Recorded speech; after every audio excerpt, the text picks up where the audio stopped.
그런 게 막 안 나와요. 슬럼프 때는 있으셨는지 또 그런 당연히 게 있죠. 있으면 어떻게 극복을 하셨을까요? 우연님도 그래서 섞여서 어떤 때는 좀 이렇게 본인이 창의적인 아이디어도 내야 되고 그런 상황도 있어야 될 것 같은데 그런 게 막 안 나와요. 그 약간 슬럼프? 뭐 그런 때는 있으셨는지 또 그런 게 당연히 있죠. 있으면 어떻게 극복을 하셨을까요? 퇴근하죠, 그냥. 네. 퇴근해요.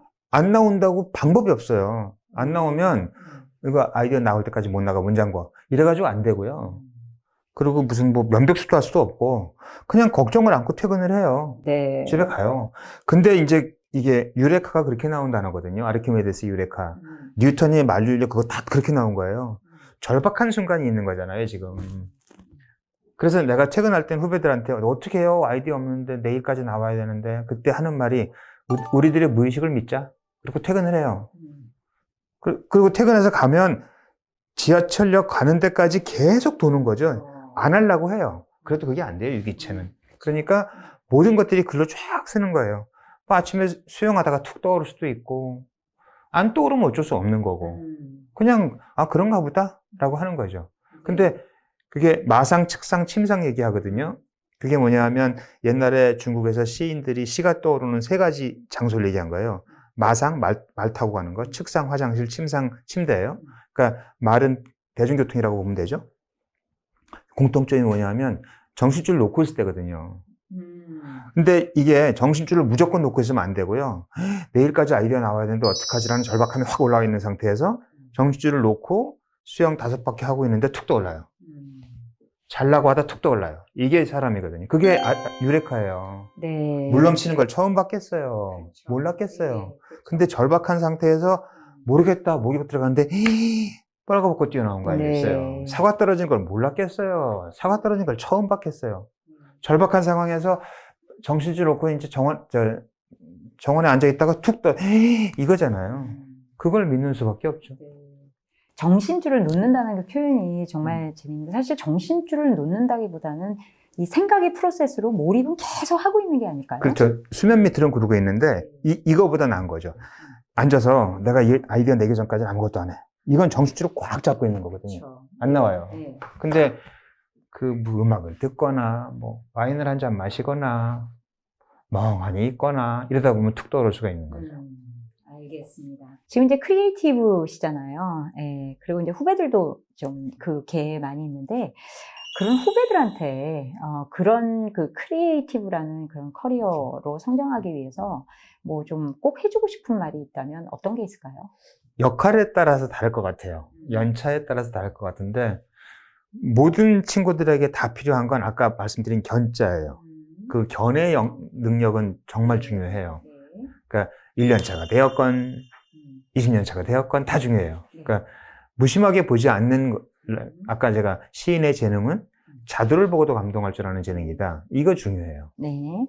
그럼 그게 제일 중요하고 그리고 이제 리더급이 됐을 때는 조금 아까 말씀드린 그 회의실 분위기 그러니까 많이 웃게 만들 수 있느냐 내 팀원들을 그러니까 내 팀원들이 내 팬으로 만들려고 해요 제가. 그 인기 작전 아닌가? 네, 그걸 해야 돼요. 그거 가지고 말들이 많은데 저는 그거 포함해서 능력이라고 봐요. 그러니까 우리 팀장님 너무 좋아. 우리 팀장님 그거 안 좋다고 나 가만히 안 있을 거야. 이걸 어떻게 만들 수 있느냐? 그게 인기 작전이라면 인기 작전 필요하다. 뭐 누군 그 얘기 하더라고요. 그렇게 하니까 야근을 못 시켜서 일을 못 하겠어요. 거기까지가 네 능력이다 그러면. 야근을 안 하고도 일을 할 수 있게 만들어주고 야근을 해도 자발적으로 할 수 있게 만들어줘야지 야근을 하지 않으면 일을 못 하겠어요라고 한다면 네 능력이 지금 떨어져 있는 거니까 그걸 키워라. 네.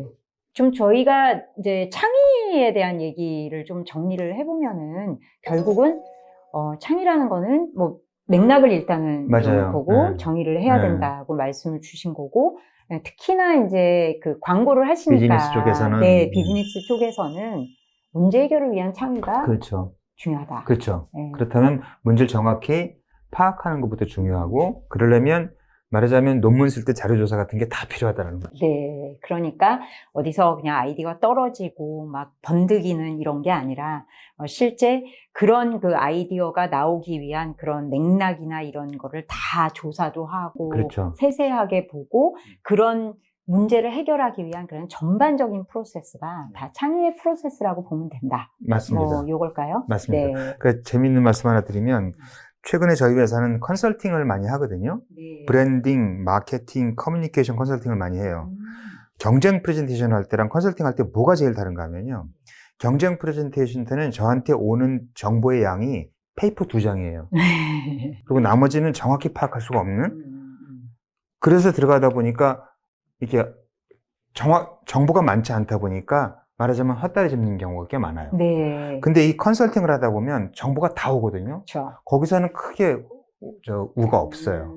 여기서 또 느끼는 게 뭐냐면 내가 어느 정도의 정보를 파악을 가지고 있느냐, 그리고 그 정보를 어떤 게 핵심 정보인지라고 판단할 것이냐, 이런 것들부터가 이 창의성에서 중요한 거거든요.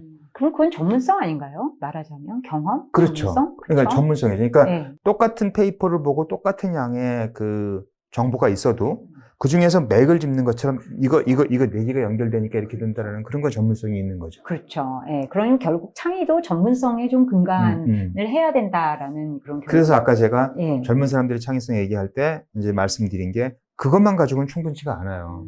전문성이 있어야 되는 거거든요. 네. 네. 그게 있어야 젊은 사람들의 창의성이 빛을 발할 수가 있는 거죠. 그렇죠. 예.